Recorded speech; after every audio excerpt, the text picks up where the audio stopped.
Sometimes I work with beginning counselors who are sitting a certain way because that's the way that therapists sit, and they're wearing certain clothes, although I am kind of wearing my therapist outfit today, and they try to play the role of a counselor.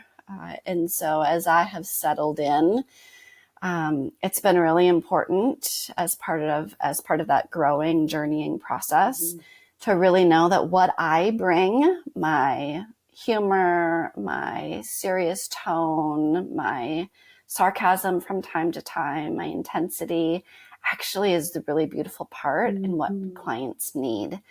And in the beginning, it's easy to say, I can't be my true self. I have to put on this role of a counselor.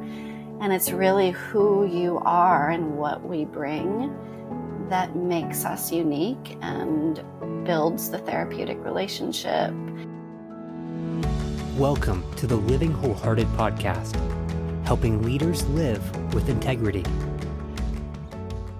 Welcome back. And I'm so excited for this conversation because we get to talk about something that's near and dear to my own heart, and that is being a counselor. So if you're a counselor, an aspiring counselor, maybe you're emerging or you're seasoned, this is particularly for you. Or maybe you just want to eavesdrop into the conversation because you have a counselor and you're like, what's it like for them? But this conversation is not only near and dear to my heart, but it's with someone who is also near and dear to my heart. We have Dr. Michelle Engelblum-Dangelman, and she is our clinical director at Living Wholehearted, but she's got a lot of experience. So I want to tell you a little bit about her, and then we're going to dive into a wonderful conversation. So Dr. Michelle is what we call her. She is a tenured professor at George Fox. She oversees the counseling there and is a licensed marriage and family therapist. She's an international speaker. She's a researcher, a supervisor, a teacher, and she lives right outside Portland, Oregon. She's also a wife, a mom, and definitely has a lot of fun hobbies on the side that tell you a little bit about her. She knows a lot about bugs. We'll talk about that in a little bit. But she's a runner, a reader, a learner, and she's recently published her first book, which I'm so excited about. It's called The Heart of Counseling: Discovering and Embracing Your Authentic Self as a Therapist. Welcome, Dr. Michelle. Thank you so much. I'm super excited to be here. Yay. Okay, so let's just start with a little bit about you. We've had you on the podcast before where we've talked about marriages. That really is your specialty as a therapist, being an emotionally focused therapist and a trainer and a supervisor in that lens. But today we're just going to talk about being a therapist. So talk about your journey to becoming a counselor and your passion for the new counselor. Yeah. My journey, probably like many others, to becoming a counselor was a little bit roundabout. My undergraduate degree is actually in biology and natural science. So you mentioned the bugs. I'm like, oh yeah, that's part of what I love to do. I just don't love to get paid for it. So I came out of that degree wanting to be a physical therapist too. So the helping part was there. And that wasn't it. And I really leaned into, based on some of my own personal experiences with others and with my own life, wondering about counseling. And so I took for my first couple of courses and I loved it. I fell in love with being in sacred spaces with other humans, feeling really unqualified in many ways to do that, but felt really called to it. So I got my master's degree, got my doctorate degree because I also love teaching others to sit in those spaces with other people. And so I love the balance that I have right now with teaching counselors how to be counselors, but then also being in the trenches, doing the work, working with couples, doing counseling with counselors, some individuals too.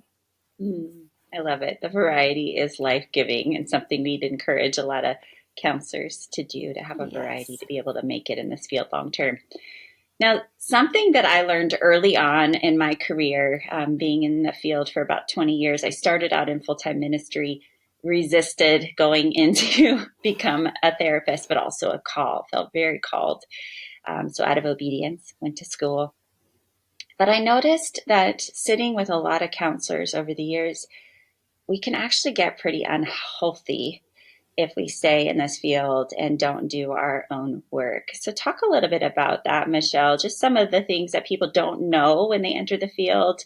What would you kind of say, okay, long term, these are the effects of the work that we do. Here's what you need. Buckle up. Here's some of the key things I want you to be thinking about. Yeah, I think one of the things that surprises most beginning therapists and students is their own stuff. Their own baggage that they carry into the counseling room that initially we think we can keep out. We think my baggage is nice and secure over there outside of the counseling office, but it really isn't. It infiltrates our work. And so doing our own work as clinicians is incredibly important. And sometimes it's overwhelming, or we think we can trick people, ourselves, our clients, our supervisors into thinking we don't really need to do the work.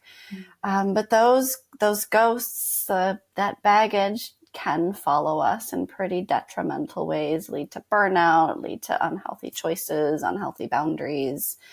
So that's what I would say is it's our own baggage, and you've got to do the work that you're walking with other people as they do their work too. Well, it seems like a no-brainer, honestly. And yet I still don't think a lot of programs or a lot of counselors realize how much we've got to do our work. It's going to get bumped up against throughout. We talk about countertransference and transference. Cognitively, counselors know this. But why do you think it's not as typical in the field? I think this is something you teach. You supervise, you help clinicians do their work, but it's not as common. Why do you think that is in our field?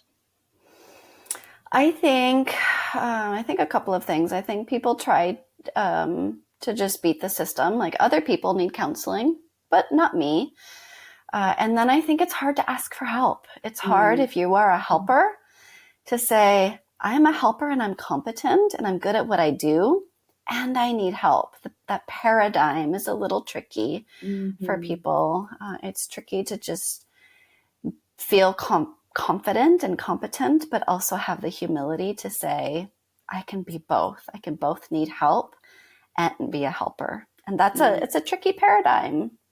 It is. It reminds me of Henry Nouwen's book, The Wounded Healer, recognizing we're both, and even as followers of Christ, we are growing and we need Jesus, and we are helping others along the way get to know him. And so it really is like, oh yeah, duh. But there's this resistance, and I think you pointed to it, is the counseling field draws a certain kind of person. Yes. The helper types, whatever, assessment you use, you're already coming up with the label for it.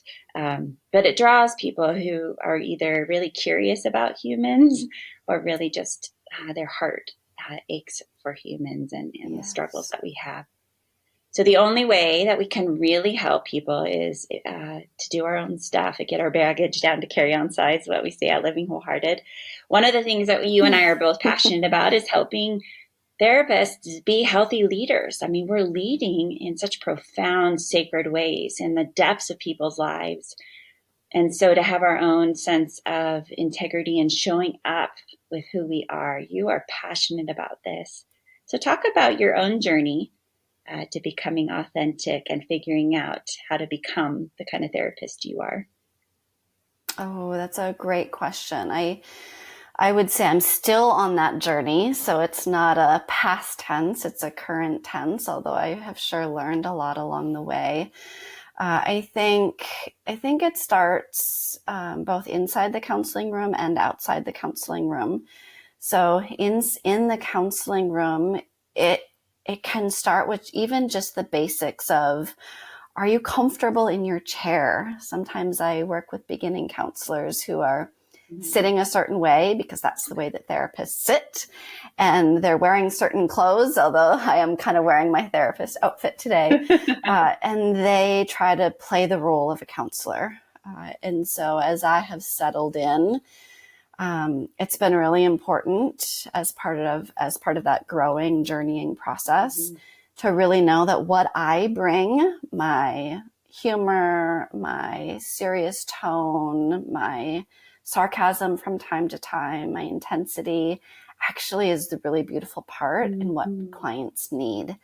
And in the beginning, it's easy to say, I can't be my true self. I have to put on this role of a counselor. And it's really who you are and what we bring that makes us unique and builds the therapeutic relationship. And so it's really been a process of self-discovery. Like, no, how I am created is such an important part of the healing process. And if I try to be somebody else or act like somebody else, mentors get to be a tricky process because we want to emulate all these people that we admire and we want to be more like, but we have to find that in our own way. So doing what they do, but through our own unique way of being and connecting. Yeah, I love that, Michelle. And it does take time because we're holding the tension of making room. It's a unique space, more unique than most spaces that we enter in because we are trained to not bring our own stuff into the room. And in most relationships, it's a give and take, right? Yeah, I have a voice, you have a voice. But as counselors, we're often trained to say, well, you need to whitewash your entire sense of being, your voice, your belief systems, your values. It's all about the client. And so it gets confusing for new counselors coming in and going, okay, doesn't matter whether I'm married or not, or have kids or not, or have been an alcoholic or not. It's really not about me. It's about you. So speak to that a little bit, the tension of the training process of learning how to be, to make room for the client to be where they are at. Yeah. And also bringing in all of you and your voice and even the way you sit. Yeah, it's so important. I think it's easy for counselors to forget that how we teach our clients is how we model. So when we can show up our full selves, it allows them to do the same. There is an activity that I love doing in one of my classes at George Fox is I literally walk in the door with stacks of hats.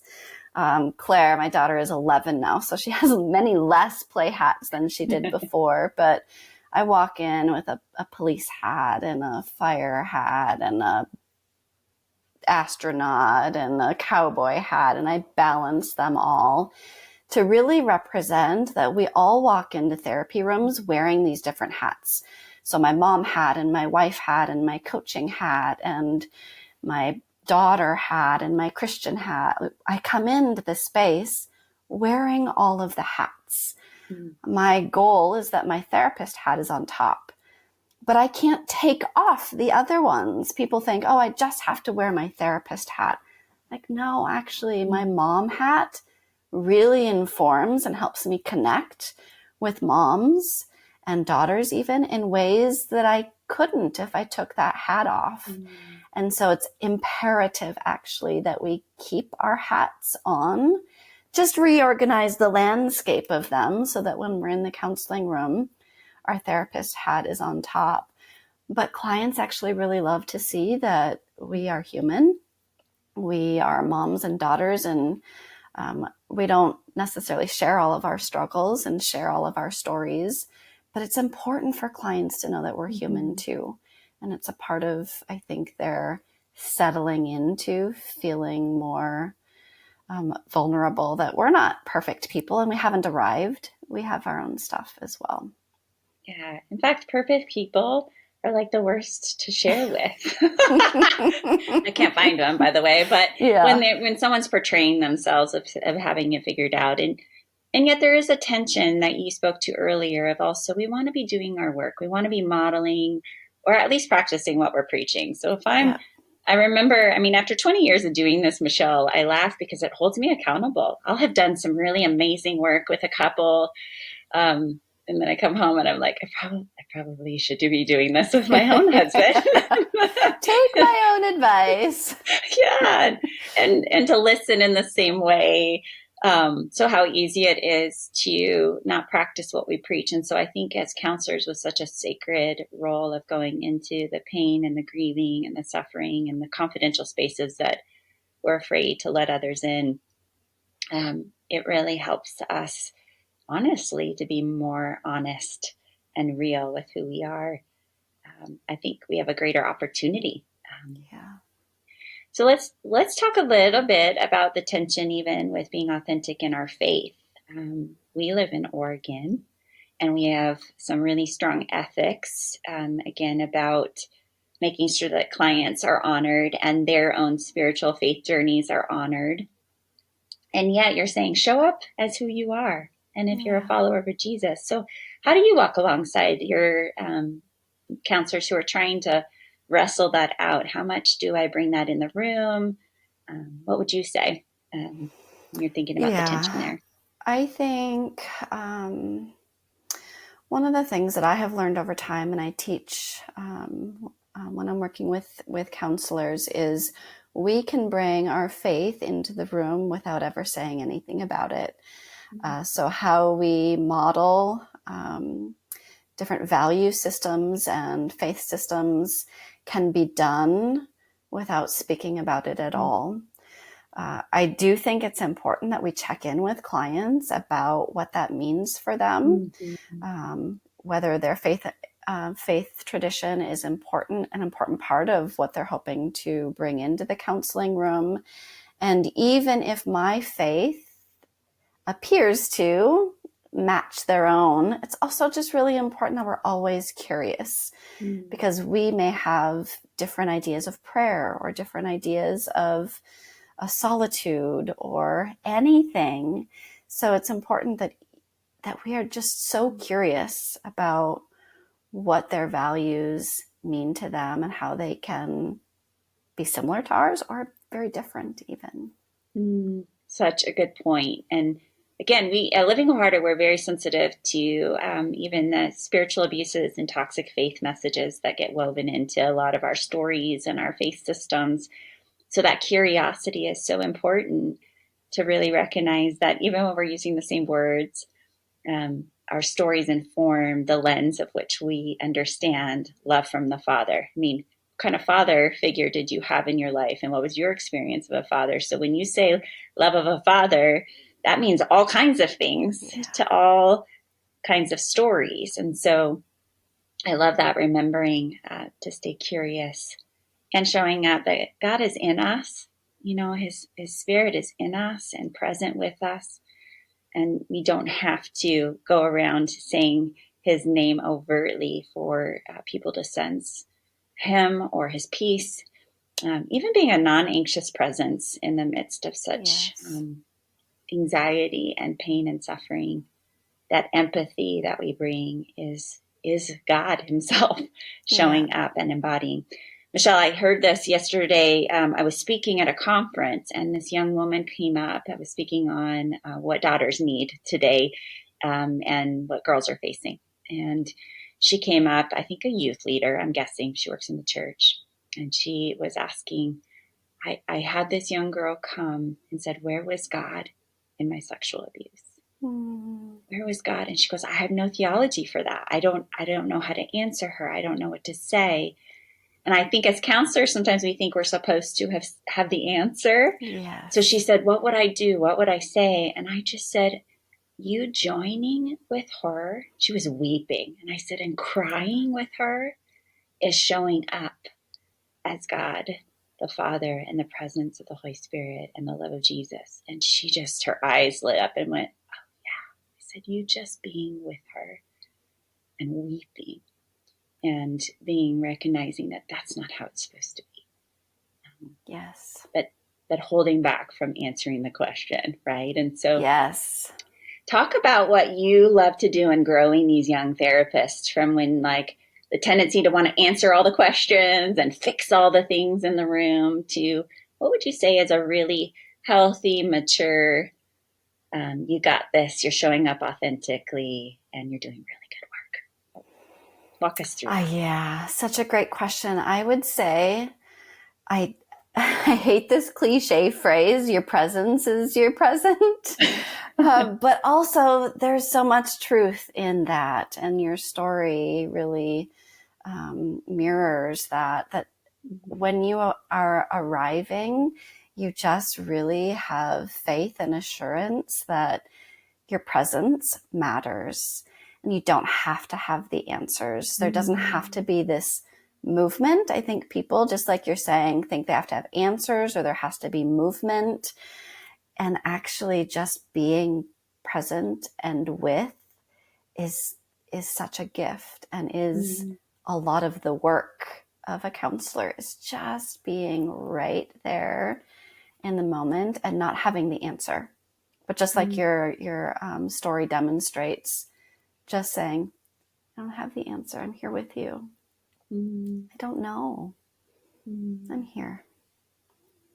And I think that is an incredible place to find as a therapist, when you can be assured that you don't have to be moving, or whatever definition you have in your head of moving, that the peace and the empathy and the presence becomes such a sacred space between client and therapist, that is often the healing space that people need. It's just the sacredness of togetherness.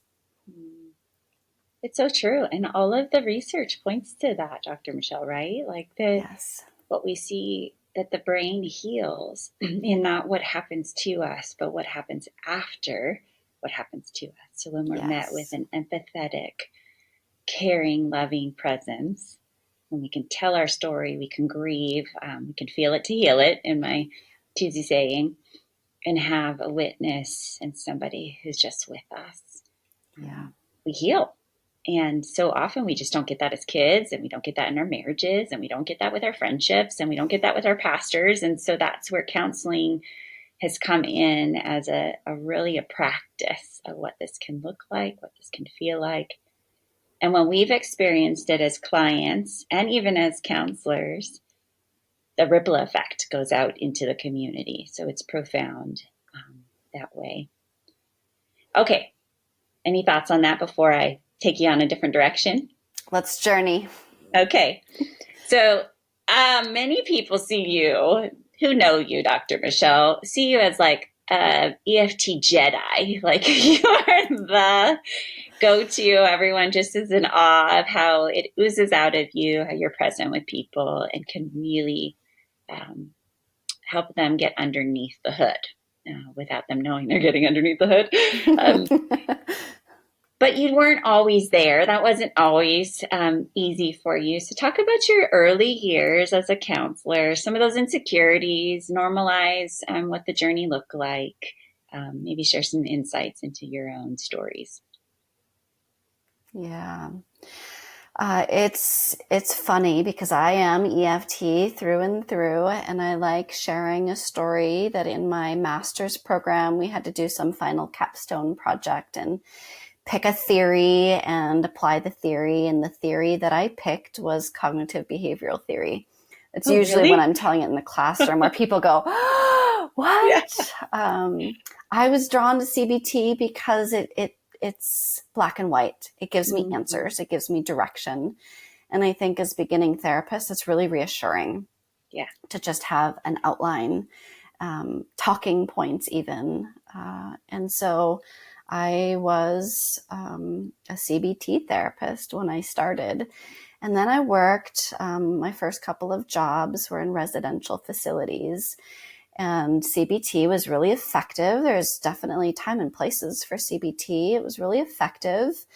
But I just left every day feeling like I just want to hug these people who are in residential. I just want to hold them. Of course, it's not appropriate. But I just left every day feeling like there must be something more. Like they need to be held and seen and nurtured. And so really it wasn't until I started my PhD program and a professor introduced me to EFT, and it was like the heavens opened and the clouds parted. And I was like, this is the missing piece for me.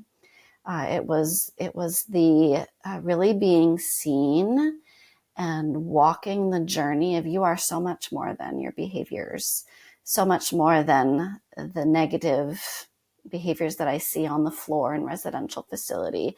They're really cries for help. Mm-hmm. And when I connected all of those pieces together and found EFT, and started going to an EFT therapist and playing around with EFT, that it really felt like this is the missing piece for me, mm-hmm. where we can sure have behaviors and experiences and cognitive things going through our minds and our hearts, but it's really the tenderness, and it's really the vulnerability, and it's walking into those spaces that really make it more, and really make it deeper, more profound. I sometimes describe it as where you find the source of the bleeding, rather than just putting a Band-Aid on the bleeding. EFT and the work that I love doing is really getting to the heart of why the bleeding is happening in the first place. Yeah, that's a really good way to say it. Getting to those core places, and then being able, so often in the behavioral or cognitive spaces, they're necessary and helpful, but it does feel like plucking weeds, and then the weeds grow back again because we just come up with new forms. And so when you can go to the source of the bleeding, you can see healing truly happen for the long haul. Yeah. So I love that in so many spaces. And I think a lot of counselors listening probably resonate at some point. You just feel like, is there something more? Is there something more? So when you sit with your new counselors, okay, I know you love being able to come alongside the ones that are fresh in school or outside of school, and they're really becoming the kind of therapist they want to be. What are some of the wisdom tidbits that you really kind of try to join them in or help them with along the way? So if you could give us a cognitive list, Michelle, what would that list look like? Yeah, I would say imposter syndrome is a big piece. So really working through imposter syndrome, feeling like you deserve to be here and the world needs you. I can't show up for your clients in the same way that you can show up for your clients. And so sure, you could send all your clients to me, but you bring something really beautiful that I can't bring. So battling imposter syndrome is one. I talk a lot about staying in your lane, which is tied to that too. But when we are learning, we like to look at the fast lane next to us and see people talking with their hands when they're driving and carrying on conversation, and our hands are at 10 and 2 gripping the wheel. But there's something really, really important about staying in your lane, because there will always be different lanes for you to move into, and seeing the benefit of being in the lane, being in the learning space, and not rushing. Sometimes people really, really want to rush, and there's really important, necessary building blocks in the lane that you're in. Those two things come to mind. Self-care, we could do a whole podcast on self-care, but that's an important part of just finding your authentic self and not burning out. Being a beginner is really hard and confusing and overwhelming. And so learning really early on how to care and nurture for yourself, your authenticity, your own needs is a really important part of, I think, being more comfortable with being a learner. I love that. And it really does parallel our clients. So the more we're comfortable staying in our own lane and going at the pace that we need to go, the better we're going to model that for our clients and give them that same presence and not rush them to be somewhere that they're not or not ready for. Yes. And so often clients put that pressure on themselves without our help. And so being able to be comfortable with where we're at as a therapist, they feel that. Clients feel that. There's a sense of grace. I really think God is the best trauma-informed counselor, in that he really paces with each of us with where we're at, He gets our story. He knows our story before we even know it fully. But that idea that he just is not going, come on. And we have that voice for lots of reasons that's coming elsewhere, but that's not from God. He's not like, hurry it up. Come on. It's more of a, I'm with you. We'll take your time when you're ready. Okay, let's sit here for a little bit and see what this is like before we go to the next. So it's such a good word for therapists and counselors who are learning. Be where you are, and there's good stuff happening right in that lane. There really is. And having new drivers, I'm like, that analogy works really well for me. Stay where you are, 50 miles per hour. No multitasking right now. Keep your hands on the wheel. Okay. So let's talk about self-care, because that actually aligns with seasoned counselors too. I think that's where I spend a lot of my coaching with therapists going, they've been doing this a while and they're starting to feel the weight of the secondary trauma. We talk about it cognitively, but there's some part of us that are all like, oh, that won't be me. And then it's me. Yeah. So let's talk about self-care. What are some of the baseline principles, the practices that you've put in place and that you hope new counselors really start to learn along the way? Yeah, I have some thoughts about self-care. Self-care generally we think of as journaling and massages and going for walks and reading. And those are really great forms of self-care. And I encourage people to do those things. Then there's another layer of self-care where, it's getting enough sleep and going to our medical appointments. And those things are really important too. For me, when I talk about self-care, when I do self-care, it comes down to two things for me. And the first one is listening within. Because my self-care and your self-care are completely different. So step one for me is listening within. What happens when I quiet myself, my being, my surrounding, and I listen? I'm really good actually at not listening. And so this step is really important because I can do all the tasks. I can go for the run and go for the walk, and I do all of the typical self-care. But if I don't listen, I could be missing it completely. So step one is listening within. And then the second step is responding in the most loving way possible. Sometimes we listen within, and what we hear, we don't want to do. And if we don't respond in the most loving way possible, we're actually rejecting our own needs, which leads to burnout. So you have to have both of those things. Sometimes when I listen within, it means I sleep in instead of getting up to work out. And working out is part of my self-care. But if I don't listen within, sometimes I can get unbalanced in my physical health and my physical needs. Sometimes when I listen within, it means that I step away from my family. I love my family and I pour into them, and I want to spend a lot of these important years with our daughter, Claire. And sometimes when I listen within, it means you need to go and be by yourself and have some time alone, which can be hard for me because I'm like, no, I want to be with my people, because that's really healthy too. But sometimes what I need is to not. And so it's tricky because I wish I could give you a list. I wish I could give you a manual, and it's not. It's really actually ambiguous, and it's hard to grasp. So you're right. I could give you like a cognitive list here too. But my inside, like all of my being is like, Michelle, don't do it. Don't do it. Don't give her a list. Even though I did already a little bit. But it's really doing the inside work. Part of it is reparenting ourselves and what we've needed for a long time and didn't get from others, and expect our partners or our friends to give to us. And we really have to learn how to give those things to ourselves and attune to ourselves.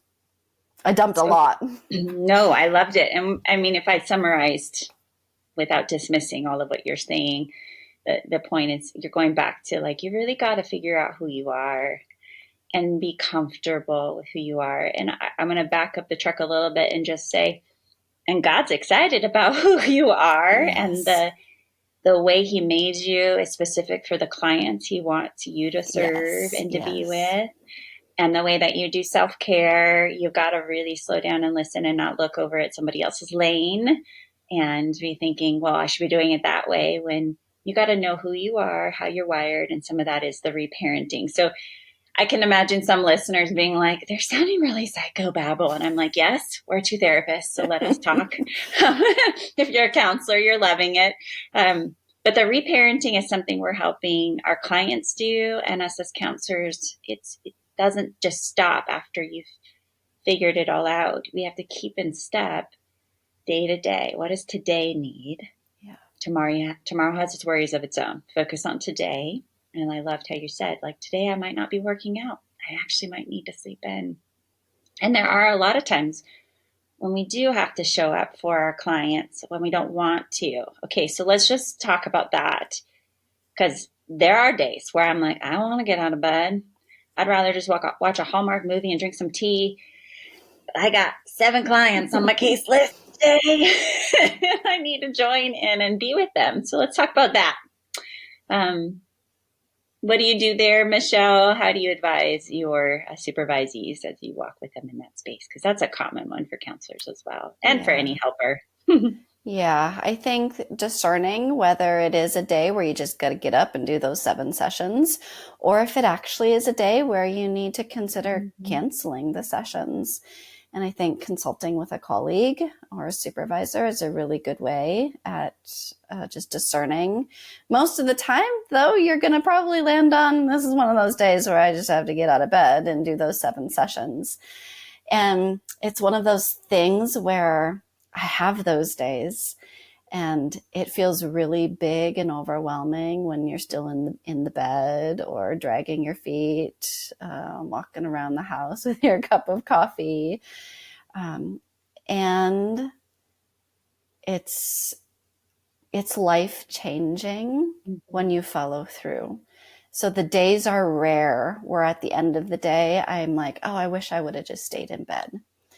Much more common at the end of the day, I'm like, the world needed me today. And look at how being with and sitting with clients actually was therapeutic for me too. It's this weird, I think we don't talk about it enough, but it is this weird, we get gifts and we receive as part of the therapeutic relationship too. And it's actually a really important part of our work. We don't give in the same ways that we do to friends, or receive, in the same way we do with friends. But at the end of the day, my life is changed when I show up with others. It's such a beautiful point. And I always love seeing how God used how my morning started, or where I felt like I was showing up, how he even uses that in the room with clients. I've had many moments where I'm like tearing up and holding some really hard in my own personal life as I'm driving to the office. And then that vulnerability really allows me to enter spaces with clients that I wouldn't have otherwise. So if I had shut that door and said, well, I need to be all put together and ready. So I love the both and, that God uses that, and in ways that are beyond our expectations. His power is made perfect in our weakness. Yeah. And we also end up receiving things that we needed as well. Yeah. It's a beautiful recipient piece there. So as we wind down, Dr. Michelle, let's talk a little bit about your new book, specifically written for counselors. What was the motivation and the hope that you have as someone picks up this book, The Heart of Counseling, and then they put it down? What do you hope that they get out of this? I hope that they feel validated. I hope that they feel that they're not alone. My hope is that their words are like, oh my gosh, I didn't know that all these other people were thinking the same things about imposter syndrome, and whether our baggage was too much, whether our brokenness means we shouldn't be a counselor. And they really feel when they put the book down that their authentic self is enough.